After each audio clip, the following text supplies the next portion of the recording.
Hello, मैं जितेंद्र सिंह आपके लिए लाया हूँ जेडीए की नई स्कीम के बारे में डिटेल।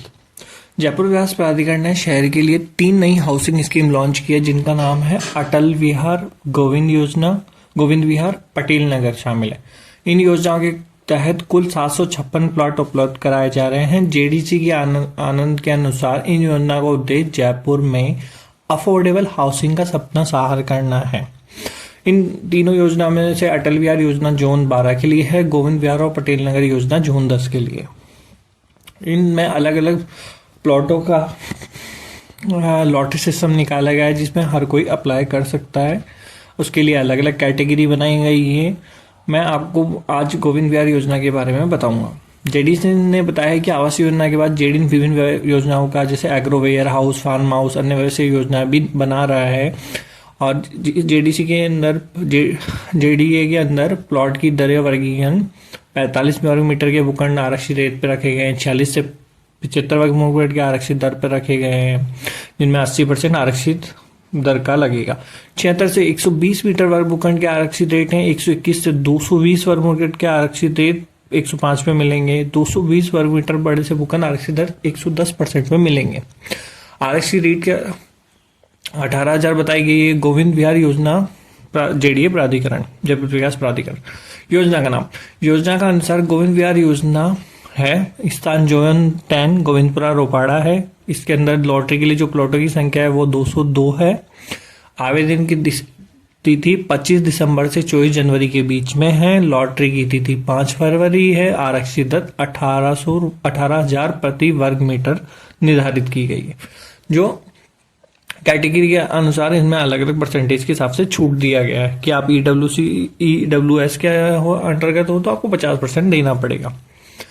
छोटे भूखंड उसके अंदर काउंट करके एलआईजी वाले जो मकान है वो 46 से 75 वर्ग मीटर के होते हैं। इनमें आरक्षित दर का 80% का लिया जाएगा।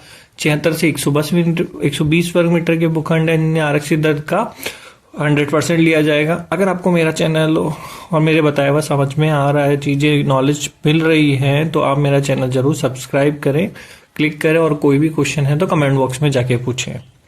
121 से 220 वर्ग मीटर तक के भूखंड आरक्षित दर से के 105% पे मिल रहे हैं। 220 वर्ग मीटर से भूखंड आरक्षित दर के 110% में मिल रहे हैं।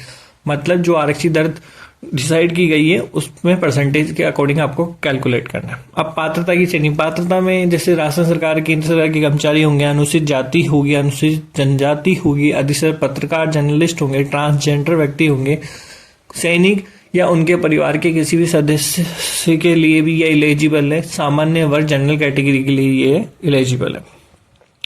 आपकी जो आय है वो पूरे परिवार की काउंट होगी। अगर आप ईडब्ल्यूएस श्रेणी के लिए अप्लाई करते हैं तो आपके पूरे परिवार की आय 3 लाख रुपए तक ही हो सकती है। एलआईजी के लिए अप्लाई करते हैं तो आपकी परिवार की आय 3 लाख से 6 लाख के बीच में होनी चाहिए। मध्यम वर्ग RMIG A के लिए अप्लाई करते हैं तो 6 लाख से 12 लाख के बीच में होनी चाहिए। मध्यम वर्ग RAB के लिए अप्लाई करते हैं तो 12 लाख से 18 लाख के बीच में होनी चाहिए, और HIG के लिए 18 लाख से ऊपर होनी चाहिए। आवश्यक दस्तावेज जो इसके अंदर चाहिए उसमें सबसे पहले शपथ पत्र हर किसी को देना पड़ेगा। मूल निवास पर राजस्थान का निवासी होने के लिए आपको देना पड़ेगा। पहचान पत्र में कोई सा भी वोटर ID, ड्राइविंग लाइसेंस, महाभाषा कार्ड, फोटो सब आप दे सकते हैं। आय प्रमाण पत्र आपको अपना देना पड़ेगा, बट फैमिली के जो लोग इंक्लूड है उनका भी देना पड़ेगा। आरसी श्रेणी के लिए प्रमाण पत्र, यदि आप कास्ट से रिलेटेड अप्लाई करते हैं तो आपको ST SC के देने पड़ेंगे, या विकलांगता का है तो विकलांगता का सर्टिफिकेट आपको देना पड़ेगा। इन सभी दस्तावेजों के बाद ही आपको प्लॉट का अलॉटमेंट होगा। अगर इनमें से कुछ भी रहता है तो आपका अलॉटमेंट निरस्त किया जाएगा। तो इन बातों का ध्यान रखें कि आपके पास दस्तावेज सभी हों।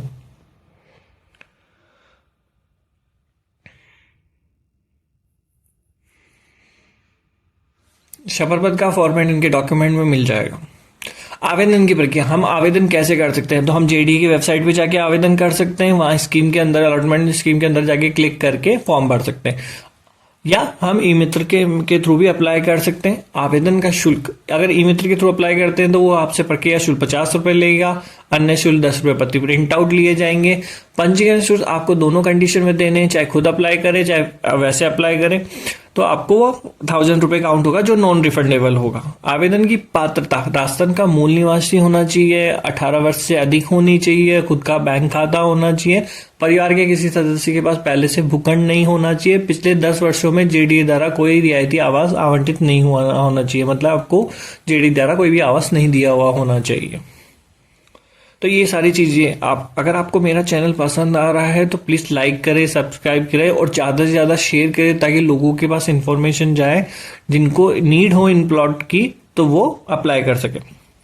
लॉटरी की प्रक्रिया, जो भी सेलेक्ट हो जाएंगे उनका लिस्ट वेबसाइट से डाउनलोड हो जाएगा, फिर उसके बाद वो डाउनलोड होने के बाद उस लिस्ट को लेकर दस्तावेज फोटो के साथ जोन कार्यालय में जाना होगा, वहां पे मांग पत्र जानी होगा, मतलब रिमेनिंग अमाउंट आपसे लिया जाएगा और उसके बाद भुगतान करके आपको अलॉटमेंट दे दिया जाएगा। सभी दस्तावेज आपके सही होने चाहिए, समय प्रक्रिया में होना चाहिए। अगर आप लेट करते हैं, 30 दिवस के भीतर नहीं जमा कराते तो आपको 9% ब्याज के साथ वो पैसा जमा कराना पड़ेगा नहीं, और उसके बाद भी 90 दिन के अंदर नहीं किया जाता तो वो रिजेक्ट हो जाएगा। अधिक जानकारी के लिए आप जेडी की वेबसाइट पे जा सकते हैं या मेरे चैनल बॉक्स में कमेंट पे बॉक्स में पूछ सकते हैं, आपके क्वेश्चन में जवाब दूंगा।